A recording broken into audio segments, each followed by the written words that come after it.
આજના આપણા આ ગહેન વિશ્લેષણમાં સ્વાગત છે. આજે આપણે એક બહુ જ હૃદયસ્પર્શી અને અગાઉ ક્યારે ન જોઈ હોય તેવી સંવેદનશીલ વાર્તા પર ચર્ચા કરવાના છીએ. આ સ્ત્રોતનું નામ છે સમય અને સપનાનું બલિદાન. હા, અને આ ખરેખર એક એવી વાર્તાનો નાનકડો પણ અત્યંત માર્મિક અંશ છે જે કોઈને પણ અંદરથી હચમચાવી નાખે. બિલકુલ. એટલે આજના આ ડીપ ડાઇવનો મતલબ આપણો મુખ્ય ઉદ્દેશ્ય એ સમજવાનો છે કે ભૌતિક અને આર્થિક મર્યાદાઓ વચ્ચે પણ એક પિતાનો પ્રેમ કઈ હદ સુધી જઈ શકે છે. સાચી વાત છે. અને જ્યારે પરિસ્થિતિ સૌથી વધુ નિરાશાજનક લાગતી હોય ને ત્યારે પણ આશા કેવી રીતે કોઈને કોઈ નવો રસ્તો શોધી જ લે છે તે આજે આપણે આ સ્ત્રોતમાંથી તારવીશું. તો ચાલો સીધી જ વાત પર આવીએ. આ વાર્તાનું મુખ્ય પાત્ર છે અજય. અજય પોલિયોગ્રસ્ત છે અને તે પંચર સાંધવાની દુકાને મજૂરી કરે છે. હા, આ બહુ જ મહત્વની વિગત છે. શારીરિક મર્યાદાની વાત. હા, અને વાર્તાની શરૂઆતમાં જ એક ચોર તેને ધક્કો મારીને જમીન પર પાડી દે છે. અજય ત્યાં જ પડીને બૂમો પાડતો રહે છે અને પેલો ચોર તેનો આખા મહિનાનો પગાર લૂંટીને ભાગી જાય છે. અરે બાપ રે! જરા વિચારો, એક તો શારીરિક નબળાઈ અને ઉપરથી આવો મોટો આર્થિક ફટકો. આ ઘટના ખરેખર બહુ જ ક્રૂર છે. અને આપણે જોઈએ તો આ માત્ર એક સામાન્ય ગુનો નથી. આ દર્શાવે છે કે ગુનેગારો હંમેશા સૌથી નબળી કડીને જ નિશાન બનાવતા હોય છે. ચોક્કસ. અજયનો પોલિયો એ માત્ર તેની શારીરિક મર્યાદા નથી, તે તેની સામાજિક અને આર્થિક લાચારીનું પણ પ્રતીક બની જાય છે. ચોરે તેને જ નિશાન બનાવ્યો કારણ કે તે અસહાય હતો. સાચી વાત છે. એટલે અજય જ્યારે જમીન પર પડીને બૂમો પાડે છે ને ત્યારે મતલબ એ માત્ર શારીરિક પીડાની બૂમ નથી હોતી. ના, બિલકુલ નહીં. એ બૂમમાં એક એવા વર્ગની લાચારી છુપાયેલી છે જે કઠોર પરિશ્રમ કરવા છતાં સમાજમાં હંમેશા અસુરક્ષિત જ રહે છે. હા, અને આમાં મને એક બહુ જ રસપ્રદ એનાલોજી દેખાય છે. મતલબ અજય રોજ શું કામ કરે છે? એ પંચર સાંધવાનું કામ કરે છે, રાઈટ? વાહનોના પંચર સાંધે છે. હા. એટલે કે એ રસ્તા પર અટકી પડેલા વાહનોને ફરી ચાલુ કરીને બીજા લોકોની યાત્રાને આગળ વધારવામાં મદદ કરે છે. લોકો એના પર આધાર રાખે છે. બરાબર છે. પણ આજે જાણે કે આ ચોરીની ઘટનાથી અજયના પોતાના જીવનની યાત્રામાં એક ભયંકર મોટું પંચર પડી ગયું છે. આ બહુ જ સચોટ અને ઊંડી સરખામણી કરી. જો આ બાબતને આપણે વિશાળ દ્રષ્ટિકોણથી જોઈએ તો જેમ દરેક વાહનમાં કટોકટીના સમય માટે એક સ્ટેપની હોય છે ને, એક વધારાનું ટાયર. હા હા, દરેક ગાડીમાં હોય જ ઇમરજન્સી માટે. બસ, તો સમાજમાં મોટાભાગના લોકો પાસે મિત્રો, સગા સંબંધીઓ કે આર્થિક બચતરૂપી એક સામાજિક સ્ટેપની હોય છે. ઓહ, સામાજિક સ્ટેપની. સરસ શબ્દ છે. પણ સ્ત્રોત આપણને એક બહુ કડવી વાસ્તવિકતા જણાવે છે. અજય અને તેની નાની દીકરી દ્રષ્ટિ આ આખી દુનિયામાં એ બંનેનું એકબીજા સિવાય કોઈ જ ન હતું. અરે, એટલે કે આખી દુનિયામાં સાવ એકલા. આ તો બહુ જ ભયંકર એકલતા કહેવાય. એમની પાસે પાછળ પડવા માટે કોઈ સુરક્ષા ચક્ર કે ગાદલું જ નથી. બિલકુલ.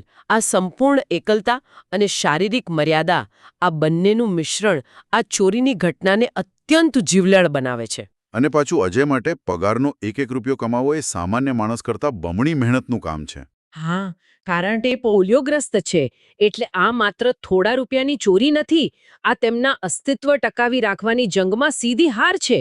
રાઈટ. એટલે ગરીબીનું આ જ સાચું અને વરવું સ્વરૂપ છે. હા, ગરીબી એ માત્ર પૈસાનો અભાવ નથી, પણ સતત એક ભયના ઓથાર હેઠળ જીવવાની સ્થિતિ છે.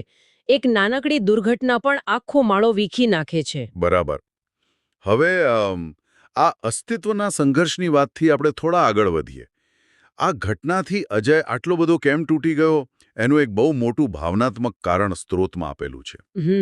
પેલી દીકરીના જન્મદિવસની વાત છે ને? હા, એક્ઝેક્ટલી. આજે તેની દીકરી દૃષ્ટિનો જન્મદિવસ છે અને દૃષ્ટિને એક રિમોટવાળી ઢીંગલી બહુ જ ગમતી હતી. ઓહ, એટલે અજય આખા મહિનાની કમાણીથી એ જ ઢીંગલી ભેટમાં લાવવા માંગતો હતો? બિલકુલ. સ્ત્રોતમાં સ્પષ્ટ લખ્યું છે કે ચોરે ફક્ત તેનો પગાર જ નહીં, પણ સપનાની પણ ચોરી કરી હતી. આ વાક્ય બહુ જ ઊંડું છે. માત્ર પૈસા નથી ગયા, પણ એક પિતાનું સપનું લૂંટાઈ ગયું છે. પણ અહીં મારે એક થોડો પ્રેક્ટિકલ પ્રશ્ન પૂછવો છે. જરા અલગ રીતે વિચારીએ, લોજિકલી. હા, પૂછો ને. અજય જેવી આત્યંતિક ગરીબીમાં જીવતી વ્યક્તિ માટે શું એક મોંઘી રિમોટવાળી ઢીંગલી પાછળ આટલા બધા પૈસા ખર્ચવા એ સમજદારીભર્યો આર્થિક નિર્ણય કહેવાય ખરો? મને ખબર જ હતી કે આ પ્રશ્ન ઊભો થશે અને આ એકદમ વ્યાજબી તર્ક છે. આર્થિક દૃષ્ટિકોણથી જોઈએ તો આ નિર્ણય કદાચ એકદમ ગેરવાજબી જ લાગે. હા, કારણ કે જ્યારે 2 ટંકના ખાવાના ફાફા હોય ત્યારે રિમોટવાળા રમકડા પાછળ આટલી લાગણી શા માટે? પણ અહીં મનોવિજ્ઞાનનો એક બહુ મહત્વનો સિદ્ધાંત કામ કરે છે, જેને આપણે પેરેન્ટલ ફેલિયર ટ્રોમા એટલે કે માતા-પિતા તરીકે નિષ્ફળ જવાનો માનસિક આઘાત કહી શકીએ. ઓહ, પેરેન્ટલ ફેલિયર ટ્રોમા. આ થોડું વધુ સમજાવશો? આ કઈ રીતે કામ કરે છે? ચોક્કસ. જુઓ, અજય માટે આ રિમોટવાળી ઢીંગલી માત્ર પ્લાસ્ટિકનું રમકડું નથી. તે પોતાની દીકરીને એક સામાન્ય અને ખુશહાલ બાળપણ આપવાનું પ્રતીક છે.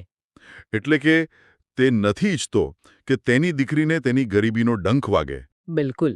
આર્થિક રીતે નબળા વર્ગના માતા-પિતા ઘણીવાર પોતાની ક્ષમતા બહાર જઈને પણ બાળકોની ઈચ્છા પૂરી કરવાનો પ્રયાસ કરે છે, કારણ કે આ નાની ખુશીઓ જ તેમને માનસિક રીતે જીવંત રાખે છે. મતલબ કે એ ઢીંગલી ગરીબીની કઠોર વાસ્તવિકતા સામે એક ઢાલ સમાન છે? એકદમ સાચું. એટલે જ જ્યારે પગાર ચોરાય છે ત્યારે પિતા માટે આર્થિક નુકસાન કરતાં એક પિતા તરીકેની નિષ્ફળતાની લાગણી હજારો ગણી વધુ પીડાદાયક હોય છે. એ સપનું તૂટવાનો અવાજ બહુ મોટો હોય છે.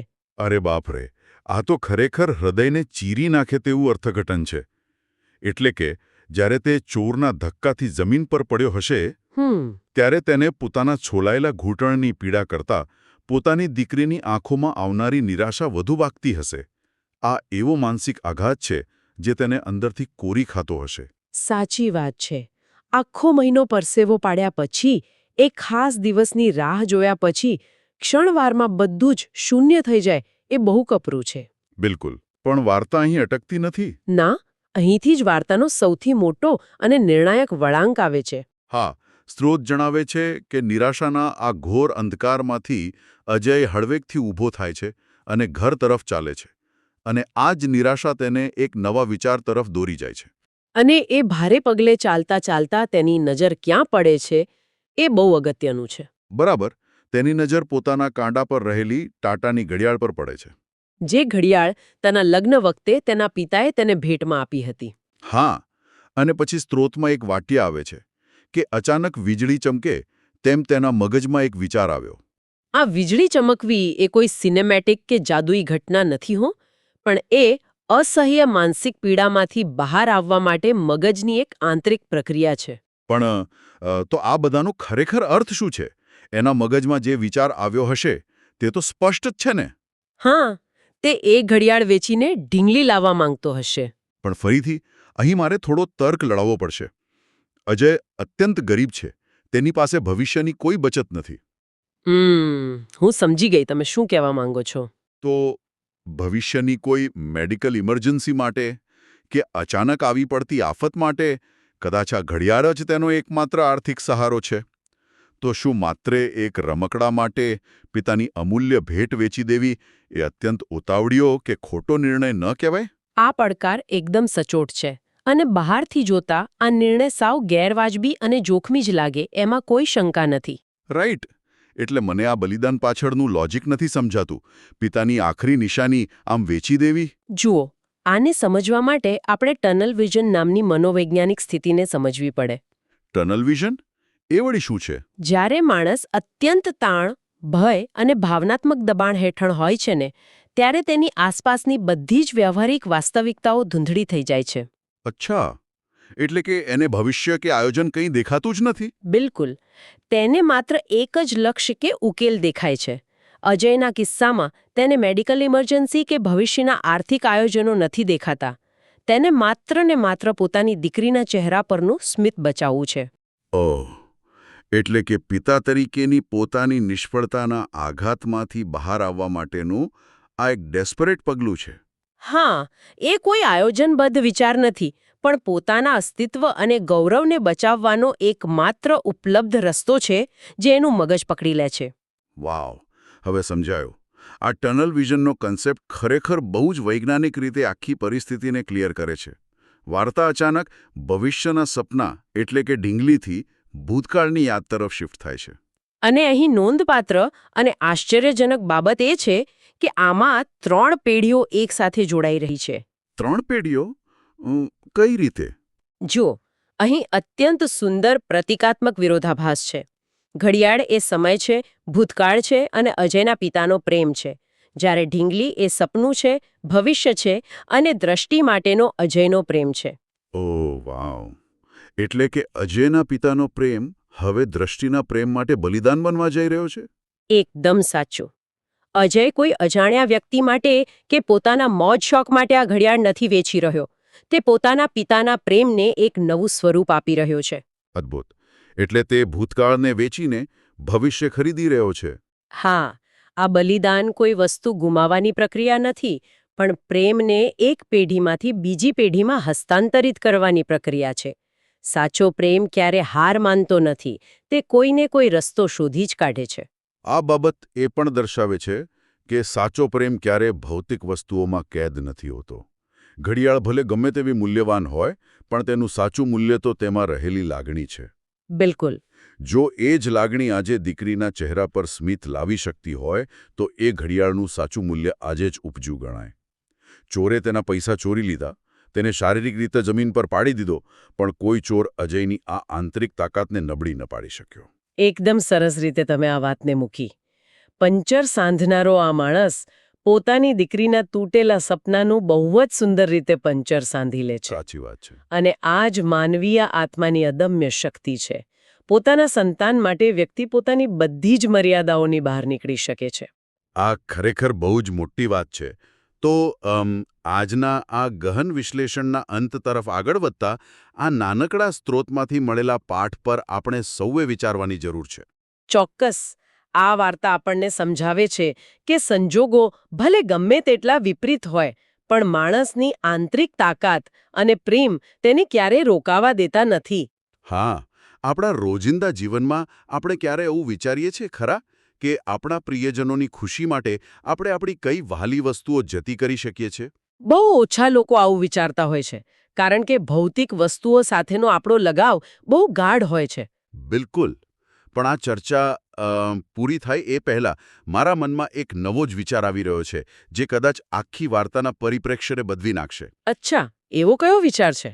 જરા કલ્પના કરો, દૃષ્ટિ જ્યારે એ રિમોટવાળી ઢીંગલીથી રમશે ત્યારે એ અત્યંત ખુશ હશે, રાઈટ? હા, એના ચહેરા પરનું સ્મિત જોઈને અજયનો બધો જ થાક ઉતરી જશે. પણ દ્રષ્ટિને કદાચ પોતાની આખી જિંદગીએ ખબર જ નહીં પડે કે આ એક નાનકડી ઢીંગલી પાછળ તેના પિતાનું કેટલું મોટું અપમાન, રસ્તા પર પડેલો માર અને તેના દાદાની આખરી નિશાનીનું બલિદાન છુપાયેલું છે. એ વાત તો છે. એ તો સાવ અજાણ જ હશે આ બધી જ બાબતોથી. તો શું સાચા પ્રેમ અને બલિદાનની સૌથી મોટી શરત એ જ છે કે તે હંમેશા અદૃશ્ય અને અનામી રહે છે? ઓહો, આ ખરેખર એક અત્યંત માર્મિક અને વિચારવા જેવો પ્રશ્ન છે. હા, મતલબ જ્યારે બલિદાન આપનાર વ્યક્તિ સામેવાળાને એ અહેસાસ પણ ન થવા દે કે તેના માટે શું જતું કરવામાં આવ્યું છે અને કોઈ અપેક્ષા વિના બસ એ ખુશીને માણે, ત્યારે જ શું તે બલિદાન તેના સર્વોચ્ચ શિખરે પહોંચે છે? મારી દૃષ્ટિએ દૃષ્ટિનું આ અજ્ઞાન જ ખરેખર અજયના પ્રેમની સૌથી મોટી જીત છે. જો એને ખબર પડી જાય તો એ ખુશીની જગ્યાએ અપરાધ ભાવ આવી જાય. બિલકુલ સાચી વાત. આ એક એવો વિચાર છે જેને કોઈ ચોક્કસ જવાબની જરૂર નથી, પણ તે આપણા મનમાં લાંબા સમય સુધી ગૂંજતો રહેશે અને પ્રેમના અર્થ વિશે વિચારવા મજબૂર કરશે. ચોક્કસપણે. તો આજના આ ગહેન વિશ્લેષણમાં બસ આટલું જ. આશા છે કે આ ચર્ચા બધા માટે રસપ્રદ રહી હશે. ફરી કોઈ નવા વિષય સાથે મળીશું. બિલકુલ, આપણે ફરી મળીશું.